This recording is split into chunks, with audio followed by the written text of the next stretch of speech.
Merangkaklah ke Ka'bah, karena di sana sudah tertutup es.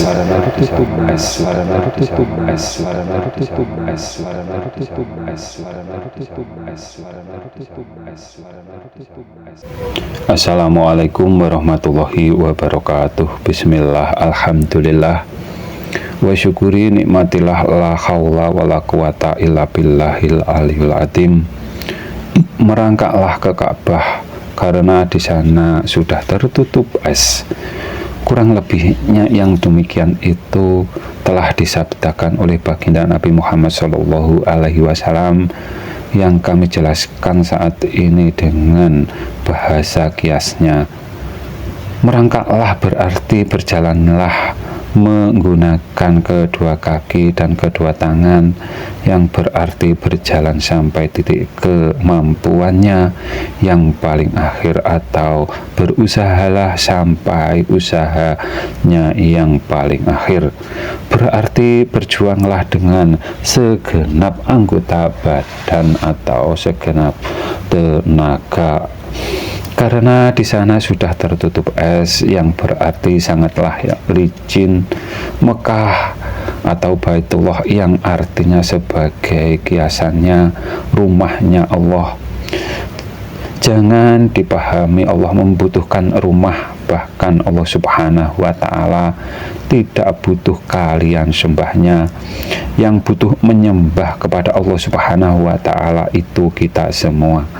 Allah Subhanahu wa Ta'ala menciptakan semua makhluknya atas wenangnya Allah Subhanahu wa Ta'ala, dan manusia sudah didesain mempunyai ikatan atau perjanjiannya masing-masing.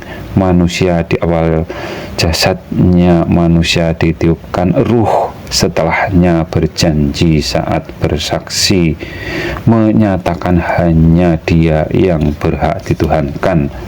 Semua makhluk tidak berhak atas semua yang diciptakan, dan yang selain Allah Subhanahu wa Ta'ala itu semua miliknya Allah Subhanahu wa Ta'ala, dan Allah mempunyai kuasa atas dirinya sendiri, dan semua yang diciptakan akan kembali ke asalnya yang diproses ibu bapaknya, dari alam kembali ke alam, atau dari tanah akan kembali ke tanah, dan seterusnya. Siapapun yang menjadi kuasa atas Ka'bah, bila tidak mengenal Allah Subhanahu wa Ta'ala dengan benar dan tepat, ibaratnya di rumahnya Allah Subhanahu wa Ta'ala tidak mengenal yang punya rumah, dan itu sudah terjadi di zaman jahiliyah, yang Tuhannya dipahami berjisim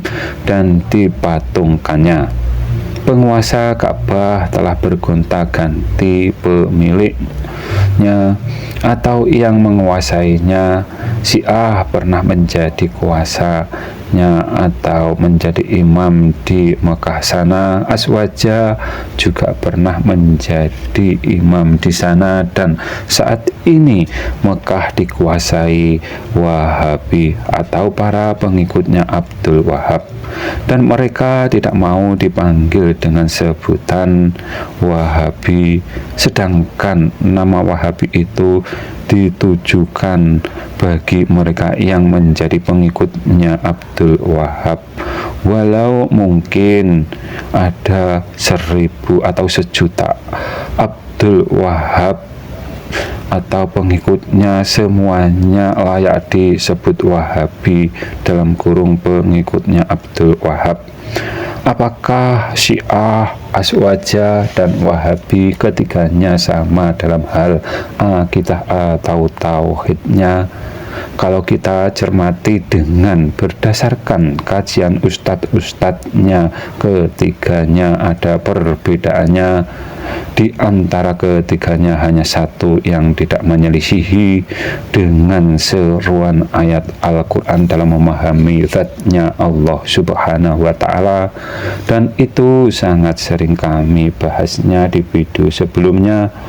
Merangkaklah menuju ke Mekah, yang berarti kita sebagai umat Islam yang mengaku sebagai Ahlus Sunnah wal Jamaah seharusnya mau memikirkan kebersamaan umat Islam agar bersatu dalam hal akidah atau tauhidnya, dengan pengertian mau bersuara di mensos atau menyerukan yang hak, yang mana yang batil, yang mana, paling tidak dengan jari jemari yang dimaksud.